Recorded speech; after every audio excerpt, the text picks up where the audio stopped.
Now is the time to choose. It's not enough to know what the right choices are. I urge you to make them. I grew up in a world where choices were few. I was raised in the darkness of dictatorship, where fear silenced voices and hope was nearly crushed. Yet, even the bleakest hours, especially then, I discovered a truth that has never left me. Power does not reside in the hands of those who dominate or divide. Real power resides from people, from our shared resolve to uphold dignity, to defend equality, to believe fiercely in our common humanity and the potential of every human being. I learned early to persevere, to speak out, to refuse to surrender, no matter the challenge, no matter the obstacle, no matter the hour. We must and we will overcome. Because in a world of many choices, there is one choice we must never make, the choice to give up. We must never give up. That is my promise to you, for peace, for dignity, for justice, for humanity, for the world we know is possible when we work as one. I will never, ever give up. Proven tools to unlock billions more in concessional finance.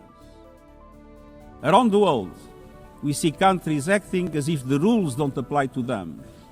We see humans treated as less than human, and we must call it out. Impunity is the mother of chaos, and it has spawned some of the most atrocious conflicts of our times. At today's pace, clean energy investment remains uneven. In Sudan, civilians are being slaughtered, starved, and silenced. Women and girls face unspeakable violence. There is no military solution. I urge all parties, including those in this hall, end the external support that is fueling this bloodshed. Push to protect civilians, because the Sudanese people deserve peace, dignity, and hope. In Ukraine, relentless violence continues to kill civilians, destroy civilian infrastructure, and threaten global peace and security. I commend recent diplomatic efforts by the United States and others. We must work for a full ceasefire and a just, lasting peace in accordance with the Charter, UN resolutions, and international law. In Gaza, the horrors are approaching a third monstrous year. They are the result of decisions that defy basic humanity. The scale of death and destruction are beyond any other conflict in my years as Secretary General.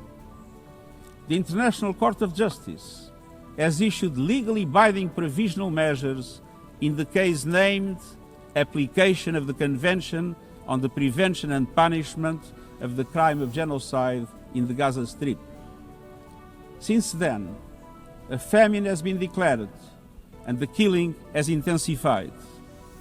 The measures stipulated by the ICJ must be implemented fully and immediately.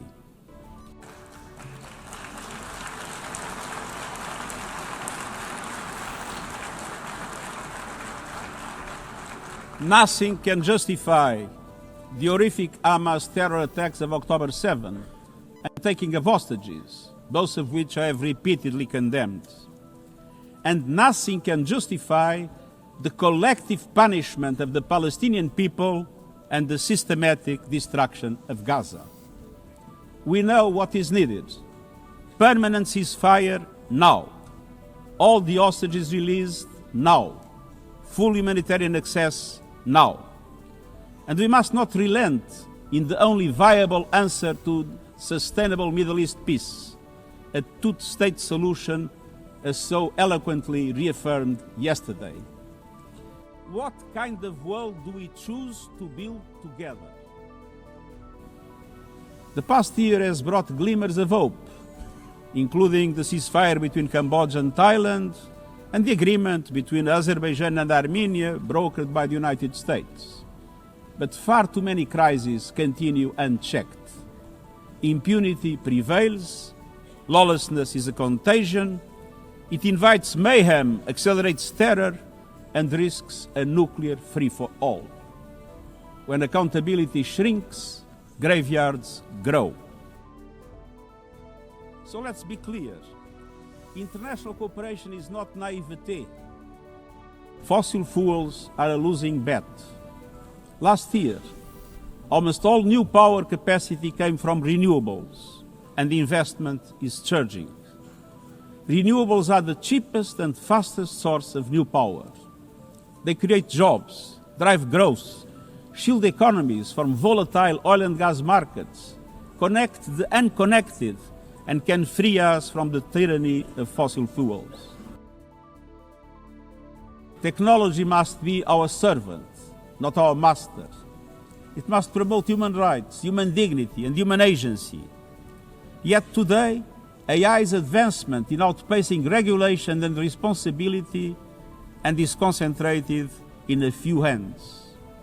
And the risks are expanding to new frontiers, from biotech to autonomous weapons.